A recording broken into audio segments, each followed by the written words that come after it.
Opiniones sobre Duarte y Santana. Continuación. Aunque Gregorio Luperón lo combatió durante la Guerra de la Restauración, dijo en un manuscrito de 1896 conservado por Rodríguez de Morizzi, que como hombre moral y honrado ninguno ha podido serlo más que el general Pedro Santana.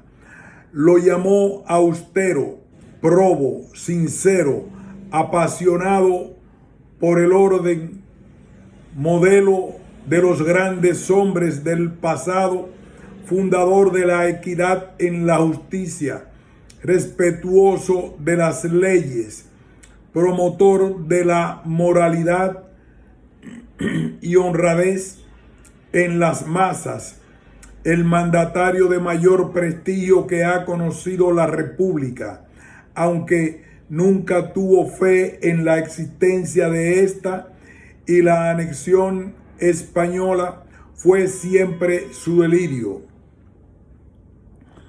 Entró rico al poder y salió pobre. Sus manos estuvieron manchadas de sangre, pero no de oro. Era un hombre de armas más que patriota. Luperón advirtió que, aunque no se le puede absolver de su nefando despotismo y de su alta traición, fue apoyado por el pueblo y el ejército. A pesar de que recibió el apoyo de los negros, Santana siempre exageró el peligro de los haitianos y ordenó al general Felipe Alfau reprimir en 1845 una rebelión negrófila en San Cristóbal, dirigida por Manuel Mora, un esclavo liberto que apoyó la separación. Combatió en la batalla del 19 de marzo, insubordinó las tropas cuando la Junta quiso relevar a Santana y este lo ascendió a general de brigada junto a Felipe Alfau cuando dio el contragolpe del 12 de julio de 1844. Como la tarea más urgente de la República era preparar el país para la guerra, se les ordenó a los regimientos 31 y 32 reunirse en Atua con otros guardias de Baní y San Cristóbal. Santana no tenía experiencia militar, por lo que tuvo que apoyarse en dichos regimientos. En 1845 los convirtió en el ejército dominicano con los nombres de Primer Regimiento Dominicano y el Segundo Regimiento Ozama. El capitán Alejandro Medina, instructor del primero, inició el proceso en contra de María Trinidad Sánchez. En Mendoza, Mojarra y Montegrande se había reprimido un levantamiento de esclavos en 1812 y en 1844 Bobadilla, Jiménez y otros tuvieron que convencer a Chambé, a Basora, a Mora y demás miembros del antiguo batallón africano para que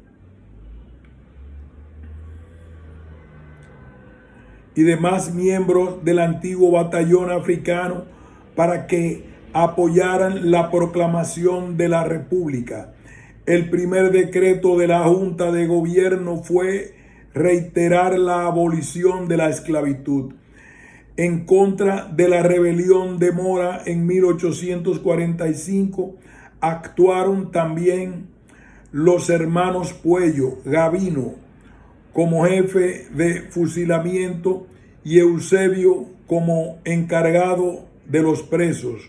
2 años después, la misma acusación negrófila la hizo Santana en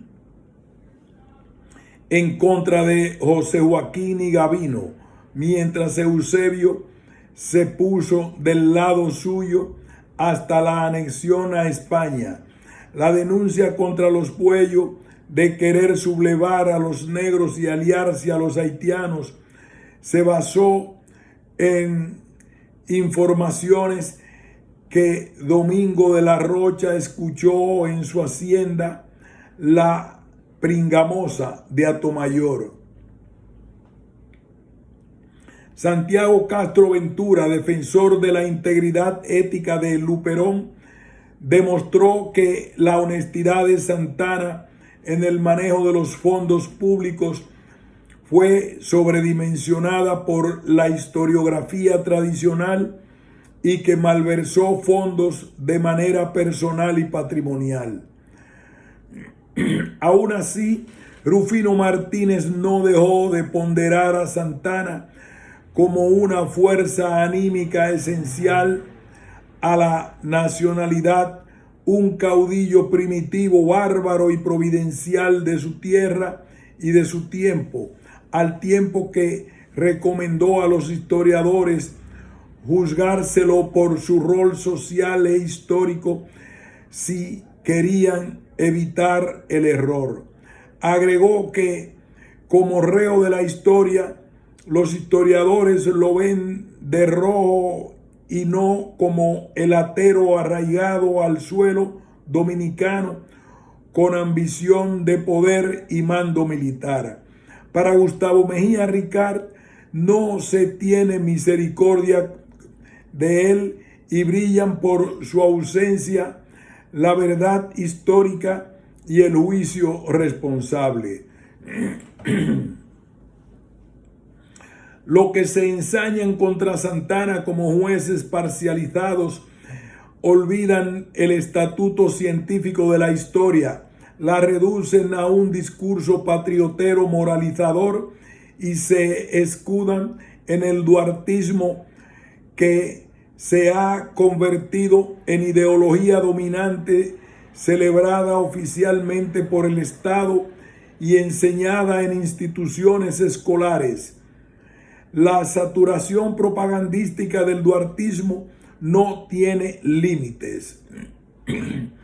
Víctor Soñé propuso en 1975 que todas las instituciones estuvieran acordes con el ideal duartiano y se enseñara de manera obligatoria la materia Duarte y su doctrina en todas las escuelas y colegios, y que por ley se presentara su pensamiento al comenzar las estaciones de radio, las películas y los espectáculos públicos. En la actualidad se considera una vergonzante mezquindad no colocar en la capital y en todos los municipios estatuas de Duarte, incluyendo una plaza de la bandera que sobrepase a la de Montesino. También se ha propuesto llamarle Duarte al Faro a Colón, al Parque Eugenio María de Hostos, al Mirador y a la Avenida George Washington. Aunque el discurso duartiano apela a una figura democrática como fue Duarte, no deja de ser autoritario, reduccionista, monólogo sin fisuras críticas ni diversidad, lleno de lugares comunes y apologista de un culto religioso a la personalidad. Gustavo Mejía Ricard, historiador que no fue santanista ni duartiano, llamó al patricio Mesías anunciador de nuestra libertad.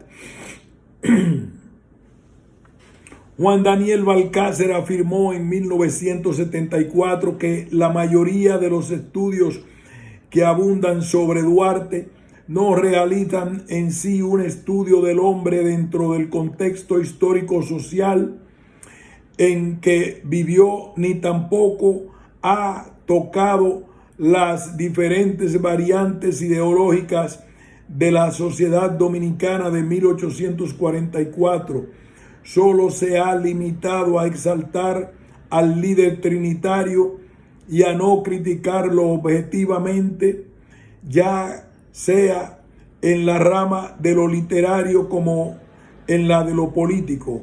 La fuente de poder y prestigio del duartismo tiene la impronta de gobiernos autoritarios. Lilis incluyó a Duarte en la trilogía patriótica. Durante el gobierno de Trujillo se inauguró la estatua del Parque Duarte y se creó una orden al mérito con su nombre, y Balaguer creó el Instituto Duartiano. Si la rehabilitación de Santana en 1954 fue la justificación de Trujillo, la de Duarte después de la muerte de este es la justificación de trujillistas antitrujillistas. En la democracia se abandona a Santana y se adopta a Duarte.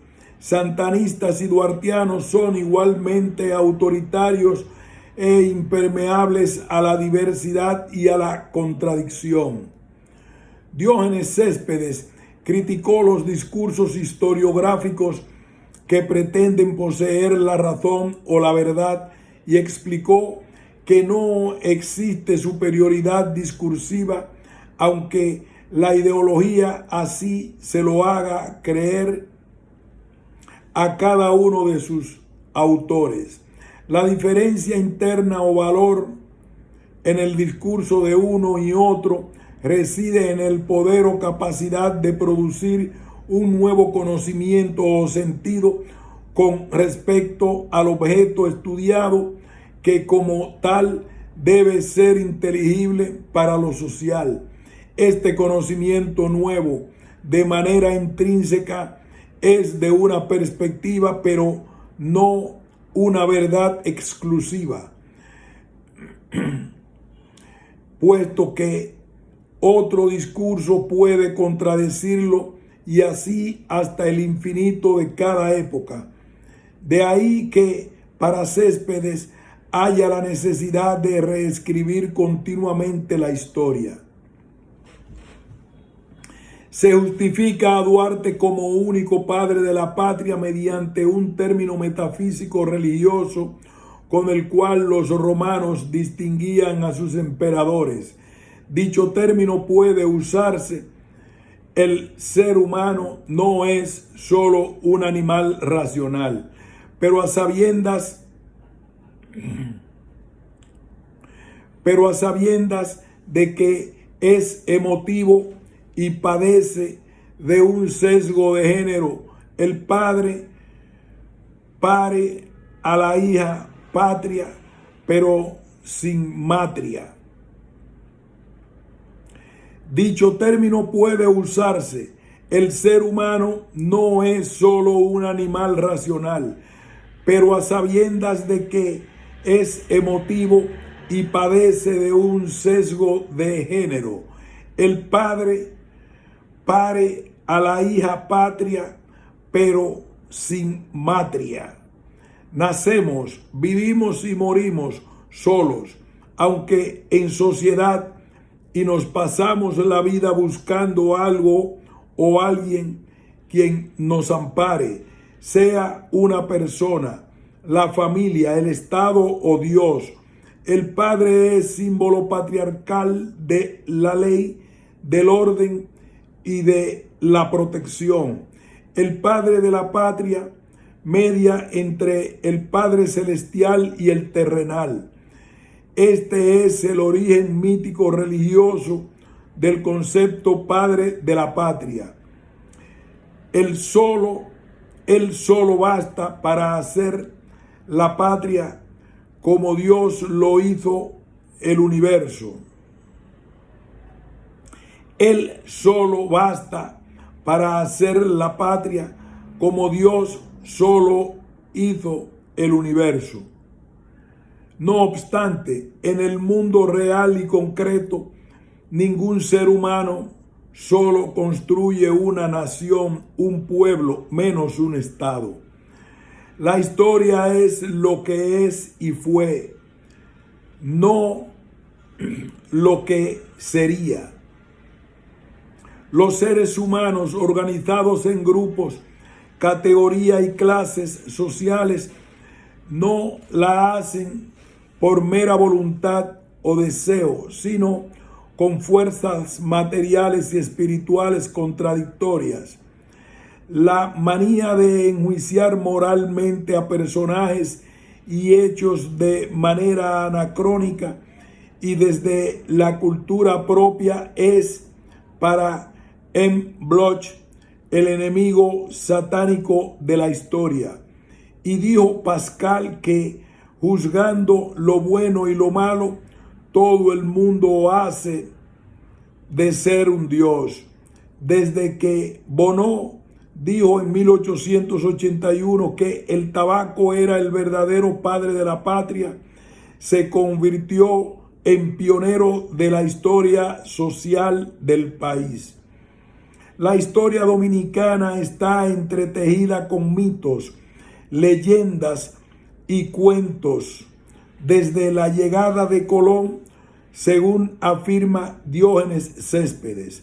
El historiador H. Carr sostiene que por muy real que fuese el pasado, siempre se explica como espejo o mito del presente. Mito, según Roland Barthes, es creer que las cosas nunca han sido hechas, fabricadas o inventadas y que existen desde siempre de manera natural. Cuando se habla naturalmente de algo, de un producto sin causa, proceso o crítica, se entra en el mito. Duarte murió en 1876 como un desconocido para el grueso de la población dominicana y fue hecho padre de la patria junto a Sánchez y Mella durante la dictadura de Lilís. Muchos historiadores usan frases míticas y convincentes que son anacronismos, como que el 26 de enero de 1813 nació el padre de la patria, o que en 1828 juró en silencio liberarnos de los haitianos. Es mítico decir que alguien es padre de la patria sin explicar que fue hecho o construido conceptualmente como tal. Es como decir que existen pobres y no empobrecidos, ricos y no enriquecidos, brutos y no embrutecidos. La Trinidad patriótica de Duarte, Sánchez y Mella fue cuestionada por Juan Isidro Jiménez Grullón y por los duartianos, que le achacan a Duarte el mérito de ser el único padre fundador. En una operación ideológica religiosa, reducir la Trinidad de Duarte, Sánchez y Mella a la de Duarte solo, pero no debemos olvidar, como dice A. Schopenhauer, que el Dios del monoteísmo no tolera a otros dioses en su cercanía. Toda la historia está tejida de realidad histórica e imaginaria y registra hechos reconstruidos en el presente con intereses y valores que cambian con la sociedad y el tiempo. La historia es una ciencia que estudia objetivamente los hechos, pero también es una ideología que esconde y justifica intereses. Pablo Mella reconstruyó los diversos espejos de Duarte. Pablo Mella reconstruyó los diversos espejos de Duarte, desde el de anarquista y traidor, después de septiembre de 1844 hasta el de padre de la patria establecido el 11 de abril de 1894.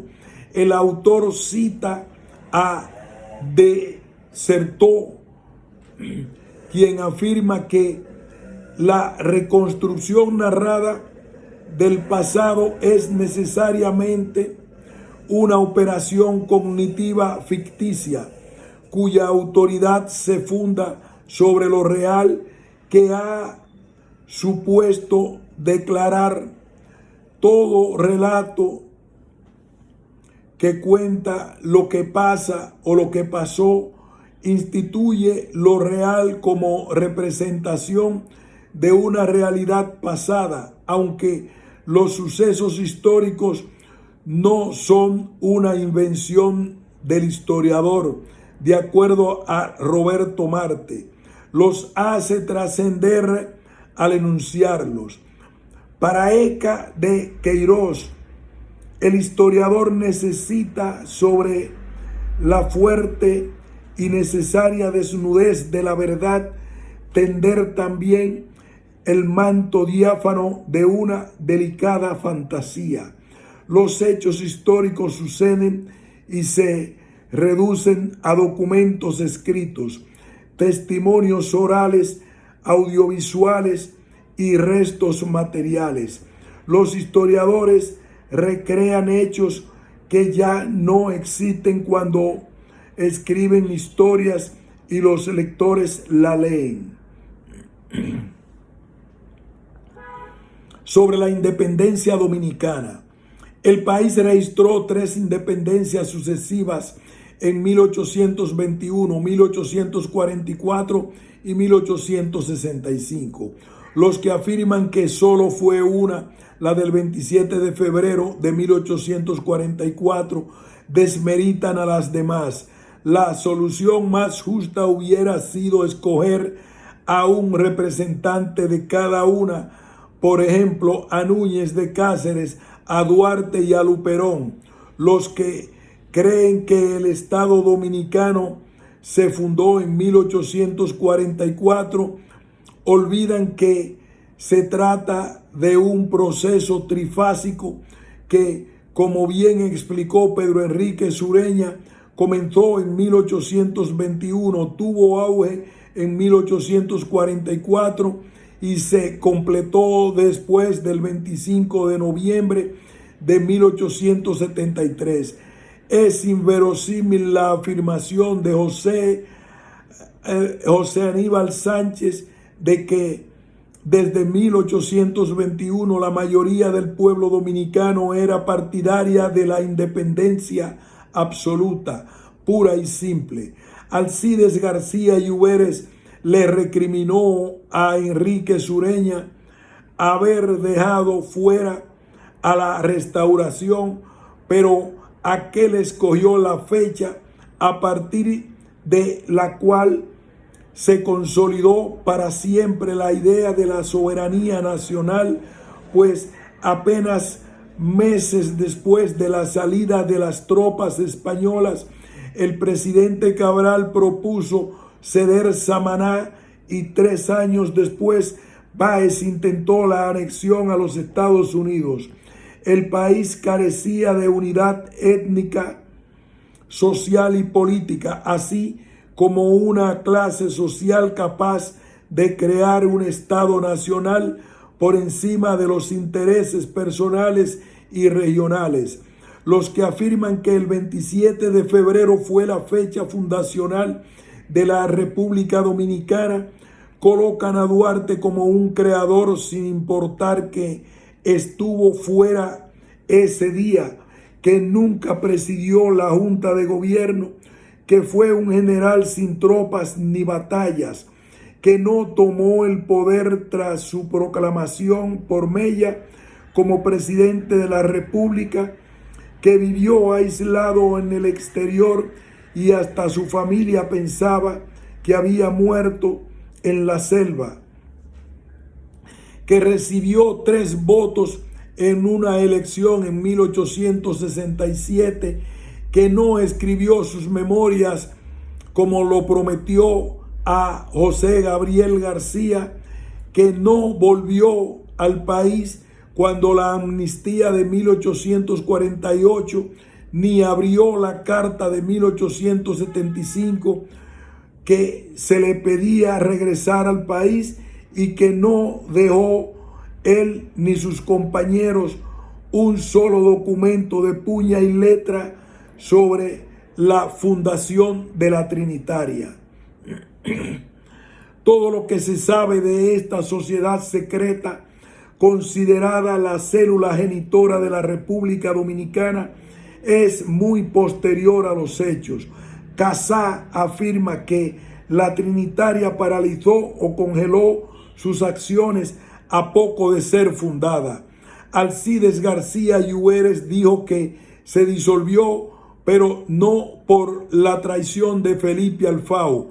Ese mismo Felipe Alfao buscó la goleta en que aquel se fue al exilio. En 1843 salvó a Juan Isidro Pérez de la turba santanista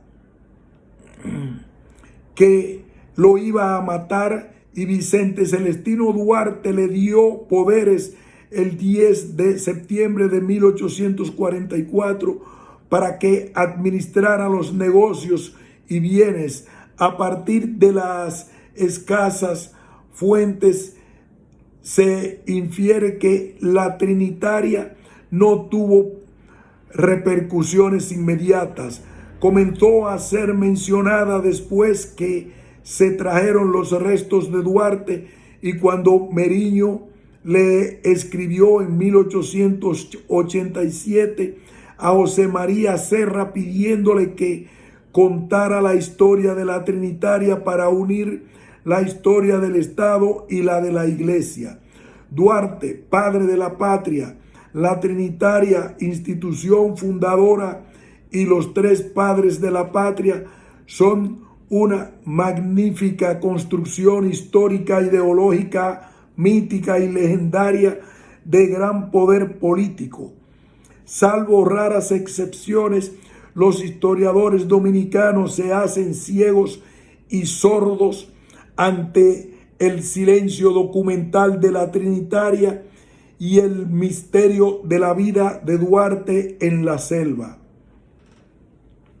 Ningún manual de historia dominicana advierte que la Trinitaria desapareció poco después de ser fundada, excepto el de Orlando Hinoa, que la llama efímera. Además, Serra se equivocó en la fecha de fundación y dio más importancia a la filantrópica y a la dramática. Muchos trinitarios apoyaron la anexión a España, y el mismo Duarte y Sánchez firmaron un documento el 1 de junio de 1844 en el que se pide la protección de Francia. Casá y Moya Pons confirman que Sánchez y Duarte convalidaron dicha resolución con sus firmas. Historiadores, estudiantes y legos creen que los trinitarios fueron los protagonistas del 27 de febrero, que redactaron la manifestación separatista del 16 de enero de 1844, plasmaron sus ideales en la primera Constitución del 6 de noviembre, y hasta puede leerse en un periódico que aquella prima noche del 27 de febrero de 1844, nuestros padres de la patria, junto a un grupo de dominicanos valientes, se dirigieron hasta la Puerta de la Misericordia, donde el insigne Ramón Mella, acompañado de Juan Pablo Duarte, Francisco del Rosario Sánchez y otros patriotas, disparó el trabucazo. Alcides García Lluveres declaró que la manifestación en vez de ser la expresión franca y sincera de los ideales trinitarios, fue la máscara de que se valió la reacción conservadora antiduartista para introducirse en la revolución y apoderarse de una labor patriótica a la que había obstaculizado por todos los medios que tuvo a su alcance. El largo memorial fue firmado por 155 personas, pero no por Vicente Celestino Duarte ni por su hermano Juan Pablo, quien estaba en el exilio. Ambos pudieron agregar sus nombres al documento, como hizo mucha gente en ediciones posteriores. Báez tampoco lo firmó y hasta denunció el movimiento a los haitianos, aunque luego se integró. Cuando Duarte se marchó al exilio, el movimiento liberal quedó acéfalo y desde noviembre de 1843, Tomás Bobadilla, representante del sector conservador, encabezó el movimiento separatista. El presidente haitiano Gerard expresó a Pedro Pablo Bonilla, Félix Mercenario, Pedro Valverde y Lara, José M. Leiva, Juan N. Ravelo, Manuel José Machado, Gabriel José de Luna y Luis Betances, quienes eran conservadores, futuros santanistas y anexionistas, fueron puestos en libertad por mediación de la masonería, pero otros como José Joaquín Puello y los hermanos Santana fueron conducidos a Haití, aunque estos dos lograron escaparse en Baní. La moral social de Juan Pablo Duarte fue muy superior a la de los próceres de la época y la mantuvo prístina en medio del pantano político del país por su propio sacrificio y por haber vivido fuera gran parte de su vida. Durante casi 20 años estuvo en la selva del Apure como masón y comercializando pieles de cocodrilo y plumas de garza. Solo el llamado de la patria impidió que se hiciera cura. Para Francisco de las Heras, el voluntario confinamiento del patricio en la selva constituye un enigma inexplicable, y para Rodríguez de Morici, Duarte se perdió en la selva como un misántropo que odia al ser humano o huye de su contacto. José Aníbal Sánchez le criticó a Duarte su ausencia voluntaria, el no haber regresado durante la amnistía de 1848 y el haberse conservado puro, impoluto, incontaminado, ignorado y desvinculado del país hasta el 26 de marzo de 1864. Tras estar escasos días en el país en 1864, Duarte regresó a Venezuela casi exiliado por el gobierno restaurador, y después que escribió entre 1865 y 1869 sus cartas documentos más fehacientes, murió en 1876. En Santo Domingo apareció una nota necrológica de Félix María del Monte en la que decía que Duarte brilló semejante a un meteoro, desapareció enseguida y fue un personaje casi extraño. No hubo manifestaciones de duelo ni discursos laudatorios. Cuando se le pidió al arzobispo Meriño hacer la apoteosis ante sus restos, preguntó: ¿qué puedo decir acerca de este infeliz?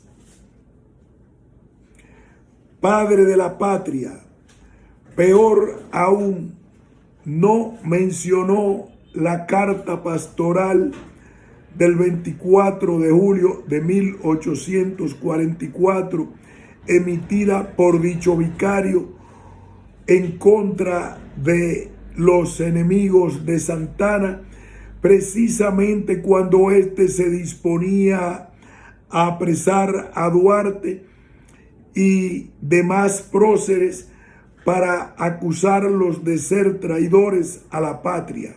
Aún así, el caso de Duarte es excepcional. Su sacrificio, su abnegación por la lucha, su amor inconmensurable por la patria y su notable desinterés por el poder y por los privilegios sociales no encuentran parangón en nuestra historia. La historia humana está cargada de símbolos de gran poder social que atribuyen un sentido imaginario a los hechos reales. El sacrificio personal, el discurso sobre la defensa de la soberanía nacional y el exilio no bastan para crear un Estado republicano. Duarte le ganó a Santana la batalla ideológica como padre de la patria desde que éste firmó la anexión a España, y el historiador duartista José Gabriel García habría vencido en una polémica al santanista Manuel de Jesús Galván en 1889. El duartismo tuvo gran empuje de connotados trujillistas, aunque Trujillo dijo al inaugurar 2 puentes en Higüey el 17 de octubre de 1936 que su nacionalismo se empeñaba en rescatar la memoria de Santana de la injusticia del olvido. En 1956, el periódico El Caribe realizó una encuesta sobre la actuación política y militar de Santana y su influencia en la historia patria. En la ocasión, Francisco Moscoso Puello preguntó: ¿a quién traicionó Santana? ¿Al pueblo? Y respondió diciendo que el sentimiento nacional de anexión, según externó Américo Lugo en 1933, fue expresado no por los gobiernos, sino por el pueblo. Que la República Dominicana no podía subsistir sin la ayuda de otra nación no era una creencia individual de Santana, ni de Báez, ni de Jiménez, ni de Cabral, sino una creencia general del pueblo dominicano. La creencia contraria era individual y escasa, y de escasa minoría. La tendencia anexionista era mayoría, y prueba de la inconsistencia del Estado dominicano. Después de la muerte de Trujillo, se reavivó la polémica a favor y en contra de Santana. En 1968, Hugo Tolentino publicó el libro La traición de Pedro Santana, y Betilio Alfau Durán reimprimió con prefacio y notas la controversia de 1899. Mientras en 1969 respondieron Manuel de Jesús Goico Castro y Juan Isidro Jiménez Grullón, la metafísica duartista ajena al Duarte histórico no estudia la historia como lo que es y ha sido y prefiere narrar lo que sería, debía o podía ser. De acuerdo a Gustavo Salas, la historia es la verdad que dice el mal como el bien, los éxitos como los reveses, las faltas cometidas y las débiles inspiraciones, que nada oculta para no inspirar desconfianza, y trata sobre todo de instruir seriamente a las generaciones venideras. Nadie puede negar que Pedro Santana fue un personaje destacado de la historia dominicana y una figura dominante durante la Primera República, que proclamó la República antes del 27 de febrero. Reunió el primer grupo armado para enfrentar a las tropas haitianas.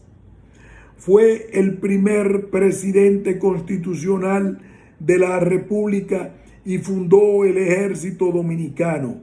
En vida fue amado, temido y odiado, aunque en los estudios ha predominado el último aspecto. Es innegable que actuó de manera autoritaria, que fusiló sin piedad a los que conspiraron real o supuestamente en su contra, que usó y exageró la amenaza haitiana para justificar la represión interna, y que cometió el crimen de lesa patria al realizar la anexión a España, aunque no lo hizo solo, como afirma parte de la historiografía que le adversa. El patricio Sánchez fue quizás el primero en decir que Santana solo fue el traidor por excelencia, el asesino por instinto y el único responsable de la ignominia de entregar la patria, aunque en 1853 lo había llamado Padre Libertador del pueblo. En 1844, una minoría excelsa se oponía a la creación de la República bajo el protectorado o la anexión. El anexionismo estaba tan extendido a los cónsules extranjeros. El anexionismo estaba tan extendido y los cónsules extranjeros intervinieron en los asuntos domésticos con tal aprobación general, que cuando Santana regresaba triunfante a la ciudad de Santo Domingo, corría la pregunta: ¿qué bandera traen las tropas, la francesa o la dominicana?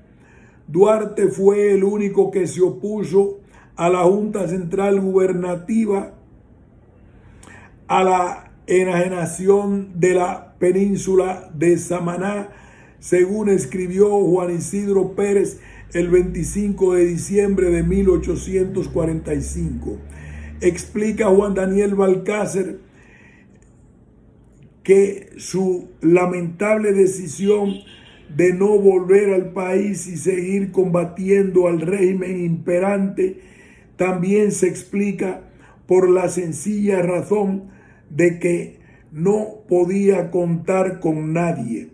Lo habían abandonado. En plena ocupación militar norteamericana de 1916, Federico García Godoy hizo un mea culpa por haber pensado que la corriente anexionista estaba extinguida o desaparecida. Dijo ser como una hierba nociva que, apenas extirpada, retoña de nuevo, para vergüenza nuestra, más rápida y más copiosa. Lo peor de todo es que muy pocas voces indignas se han alzado, pero casi la totalidad parecía no ver ni oír nada. Más que afirmar o negar, es necesario preguntar por qué el sector conservador anexionista triunfó sobre el liberal independentista. No basta una respuesta moral o ideológica. No se puede olvidar que el ejército haitiano era mayor que el de Bolívar y que por esa razón Francia no se atrevió a invadir a Haití después de 1804. La tarea militar se hizo prioritaria y Santana capitalizó la situación. Bonneau diagnosticó en 1856 que nuestro terrible mal se debía a la existencia de un ejército permanente y al alto gasto público para mantenerlo. La anexión a España y la guerra restauradora fueron hechos militares e incluso una especie de guerra civil entre dominicanos y dominicanos españolizados. Entre estos últimos figuraban representantes de todas las clases sociales, políticos, muchos próceres, antiguos pro-haitianos, románticos, trinitarios, convertidos luego en conservadores, furibundos, independentistas y futuros restauradores. Para Gustavo Mejía Ricard fue el odio secular a Haití lo que condujo a la abyección anexionista y falsea la historia quien culpa de la anexión a Santana solo. Muchos eran patriotas en un tiempo y entreguistas en otro. Félix María del Monte denunció la traición de Santana, pero se matriculó como español en 1855 y firmó la anexión a Estados Unidos en 1871. No obstante, fue exagerada la defensa de Galván al afirmar que Santana realizó la anexión a España por un acto patriótico que salvaría al país de caer bajo el yugo haitiano. José Gabriel García le sacó en cara que calificar de patriótico ese hecho equivalía a sostener que la restauración fue un crimen y que no hay diferencia entre la verdad y el error, que las sutilezas caprichosas valen más que la virtud y que las máximas de la moral no son sino vanas supersticiones. No obstante, dicho historiador era empleado del gobierno español, creó su imprenta García en 1862 en la antigua casa de Juan Nepomuceno Ravelo en la calle Los Plateros, esquina Separación, y de acuerdo a Rufino Martínez aceptó sin chistar los cambios de la bandera y la nacionalidad, algo que olvidaron sus hijos cuando juzgaron a los que aceptaron la anexión. García participó en el grupo que negoció con los españoles su salida y como el gobierno restaurador no aprobó dicho acuerdo, fue detenido como rehén. Canjeado después, estuvo fuera del país y regresó como libertador. Es difícil creer que Duarte enroló a Pedro Santana al movimiento separatista, ya que éste actuaba por sí mismo, tenía poder y prestigio y se le tenía como hombre de espada, según dijo Rosa Duarte. Santana se autonombró general, marchó sobre la capital con cientos de hombres y según Madió advirtió a la Junta que iría por su cuenta con sus lanceros a combatir a Azua si otro no lo hacía. En la capilla de los Remedios, Bobadilla lo enseñó como el hombre. En la capilla de los Remedios, Bobadilla lo señaló como el hombre. Él y su hermano se habían escapado en Baní mientras eran trasladados presos a Haití gracias a los ateros amigos y socios como Luis Tejera y Rita Pimentel. Luego continuaron su labor separatista y coordinaron la proclamación de la República en el Ceibo y en los Llanos antes del 27 de febrero.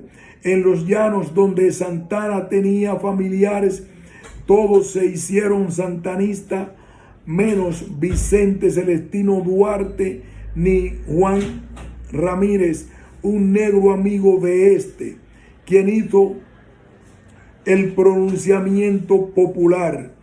El santanista Bernardino Pérez y otros patriotas lo hicieron en La Vega, junto al alcalde haitiano Carlos Danduán y el jefe de la Guardia Toribio Ramírez, quien luego participó en la batalla del 30 de marzo y apoyó el golpe en contra de José Desiderio Valverde. Alejandro Guridi dijo en 1891 que Sánchez no se pronunciaría en la capital sin antes haberse asegurado de que Santana lo haría. La victoria de Azua y la exaltación de Santana habrían creado animadversión en su contra. Las dos primeras batallas separatistas realizadas el 19 de marzo en Azua y el 30 de marzo en Santiago muestran cómo santanistas y duartianos exageran los hechos que les convienen y desmeritan los que no les favorecen. Ambas batallas estuvieron en el tapete de la famosa controversia de 1889 entre Manuel de Jesús Galván y José Gabriel García, realizada de manera apócrifa en los periódicos El Eco de la Opinión y El Teléfono, respectivamente. Todo comenzó el 27 de febrero de ese año, cuando el último periódico recibió cartas de febreristas que defendieron a Sánchez como el líder del movimiento separatista y el más dispuesto a arrostrar toda clase de peligros. Félix Mariano Lluveres dijo que aunque la intransigencia de las pasiones quería soterrar su gloria, Sánchez fue primero de los próceres. En la ocasión se debatió sobre el trabucazo de Mella, pues se buscaba rebajar la gloria de Sánchez y comparar a aquel con Santana. Un documento anónimo titulado Sucesos Políticos de 1838-1845, que según José Aníbal Sánchez era de Eusebio Puello, afirmó que a Mella se le zafó el tiro y esto alborotó a los haitianos. Ildefonso Mella dijo que el suegro de su padre, Gertrudis Brea, le advirtió que la imprudencia del tiro escapado podía dar al traste con el movimiento. José Gabriel García nunca le dio importancia al tiro innecesario de Mella. El trabucazo de Mella salió a relucir con Serra, el mismo que habló de la Trinitaria casi 40 años después de su creación. Un militar que escribe de historia afirma que todavía se sienten las ondas expansivas del trabucazo de Mella. En la controversia de 1889 surgió cuando Galván escribió un artículo sobre Santana y la batalla del 19 de marzo, y José Gabriel García le respondió diciendo que era una exageración decir que Santana o el padre Gaspar Hernández habían sido los precursores de la separación, y que debido a que los conservadores tuvieron preponderancia política, el error subyugó a la verdad y la fábula a la historia. Papi, disculpa que estamos nada más esperando aquí. Ok. Aquí hacemos una pausa y continuaremos más adelante.